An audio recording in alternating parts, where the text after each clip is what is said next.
من سنة 94 وما حدا انتبه. من سنة 1994 ولليوم ولا منتخب عربي بدخل كأس العالم لأول مرة بتاريخه عن طريق التصفيات. قطر 22 اتأهلوا لأنهم مستضيفين، الأردن اتأهلوا مباشرة من التصفيات بدون ملحق.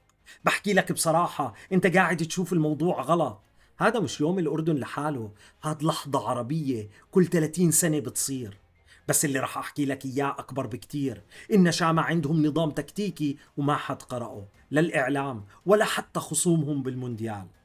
تخيل معاي، المدرب مغربي، لعب مونديال مع المغرب سنة 1998، وكمدرب للنشامة وصل لنهائي كأس العرب ضد المغرب. خسر 3-2 بعد التمديد، وبنفس الليلة، مش بعد شهر، مش بعد أسبوع، بنفس الليلة الملك عبد الله الثاني منحه الجنسية الأردنية. المغربي اللي خسر من المغرب صار أردني نفس الليلة. هاد مش مدرب عادي، هاد قصة هوية كاملة. قبل ما نكمل بالتحليل، عندي إلك إشي بآخر الفيديو. رح أسألك سؤال عن منتخب النشامة، واحد من اللي بيجاوبوا صح بربح بطاقة بلاي ستيشن ستور ب$20. اسم الفائز رح يطلع بأول الفيديو الجاي الأسبوع القادم. ضل معاي للنهاية. خلينا نرجع للتحليل. هلأ خليني أوصلك للسؤال الأهم، السؤال اللي ما حد سأله: شو نظام السلامي بالضبط؟ كل قناة بتحكي 3-4-3، كل صفحة بتحكي 4-5-1. الأقرب للحقيقة ولا واحد منهم. السلامي ما بيلعب نظام واحد، السلامي بقرأ خصم، وهاد فرق جوهري ما حدا فاهمه. يمكن تحكي لي يا صاحبي التصفيات الآسيوية إشي والمونديال إشي تاني، لما يلاقوا الأرجنتين والنمسا رح يتغير الحكي. نقطة منطقية، صراحة أنا نفسي فكرت فيها، بس استنى علي شوي، لأنه الأرقام بتقول قصة ثانية. ب 12 مباراة قبل كأس العرب السلامي خسر مرتين بس. بتصفيات المونديال النشامة 8 مباريات من 10 بدون خسارة. اتأهلوا المركز الثاني خلف كوريا الجنوبية على فرق الأهداف. والتأهل اتأكد بثلاثية علي علوان على عمان، 3 أهداف من رجل واحد. بس هون بدي أوقف، لأنه هذا الرقم بيحكي إشي تاني ما حدا منتبه له. كلنا بكينا 7 من شهر 5 الاتحاد الأردني أعلن يزن الانعماد خارج المونديال، قطع رباط صليبي بكأس العرب، الدقيقة 7 من ربع النهائي مع العراق. يزن لاعب إحنا منحبه ومنحترمه، الله يكتب له الشفا ويرجعه أقوى. بس اللي ما حدا انتبه له، هاي السنة طلع للمنتخب سلاح تاني ما كنا منحسب حسابه: علي علوان. 9 أهداف بالتصفيات، هداف نهائي كأس العرب، وصاحب الهاتريك التاريخي على عمان اللي أكد التأهل. مش بديل عن يزن، رجل لحاله بمستوى لحاله. النشامة ما خسروا سلاح، اكتشفوا سلاح ثاني. وموسى التعمري، خليني أحكي لك شي ما رح تسمعه بأي قناة عربية. التعمري اللي بتعرفوه اختفى. بفرنسا هاي السنة رين حركوه لجهة اليسار، مش يمين زي زمان، اليسار. ليج 1 نشروا مقال عنوانه بالحرف الواحد: سلاح جديد على اليسار. 12 مساهمة بالأهداف ب 31 مباراة، أرقام محترف بدوري من أقوى 5 دوريات بأوروبا، وصار يدافع ضعف اللي كان. اللاعب اللي بوصل المونديال مش نفس اللاعب اللي شفناه بالأمم الآسيوية، وهذا بالضبط اللي السلامي محتاجه. هلأ انتبه، وين الإعلام بكل هاد؟ بي ان سبورتس قاعد بتحكي مجموعة صعبة، كورة قاعد بتنقل السلامي بيكشف الخطة من المؤتمر الصحفي، كل القنوات قاعد بتتفرج على نفس السطح. الأخبار بتحكي لك افرح انك واصل، الحقيقة بتحكي لك انتبه شو واصل. وهذا التعديل بخدم خطة السلامي بالضبط. هذا مدرب ما بيلعب زون، بيلعب رقابة فردية على نجوم الخصم. بنصف نهائي كأس العرب ضد السعودية حط لاعب اسمه عصام سميري على سالم الدوسري، بس مش زون، مش تكتيك عام، رجل على رجل. الأردن فاز 1-0 والدوسري اختفى من المباراة.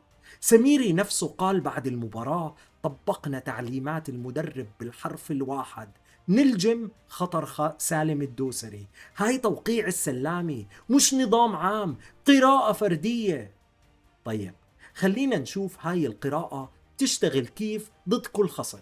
17/6 أول مباراة النمسا تحت راف رانجنيك، النمسا بحقبة يورو 2024 كانت أعلى منتخب أوروبي بالضغط، ولا حدا وصلها.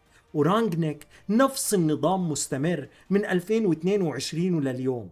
السلامي عارف هاد اللعبة كلها بأول 20 دقيقة، تطلع من ضغطهم بتفك المباراة، ما تطلع مفروم. 22/6 الجزائر، وهون اللعبة الحقيقية. الجزائر مع غواتيمالا لعبت 4-4-2، مع أورجواي بعد 4 أيام 3-4-2-1. بالتصفيات لعبت 4-3-3. كل مباراة شكل. السلامي بقرأ بكاميرا، الجزائر بتلعب بمزاج. هاي المباراة اللي فيها النقاط. 27/6 الأرجنتين، سكالوني بيلعب نفس النظام من 2018. مونديال 22، كوبا أمريكا 21، كوبا أمريكا 24، 55 لاعب جاهزين بالقائمة المبدئية. هاي أصعب مباراة، مش بسبب ميسي، بسبب الاستمرارية. هون الأردن بيلعب شخصية، كرامة مش نقاط. يمكن تحكي هذا كله تكتيك على الورق. وين الورقة المضمونة؟ في ورقة واحدة مضمونة 100%: الكرات الثابتة. النشامة بكأس العرب 10 أهداف ب5 مباريات.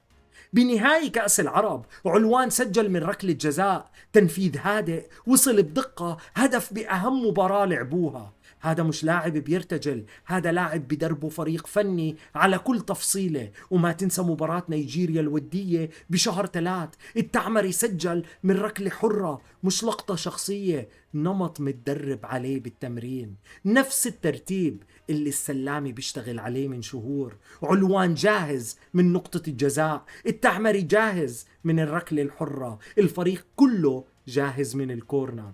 هذا مش يا رب بصدفة، هذا مشروع.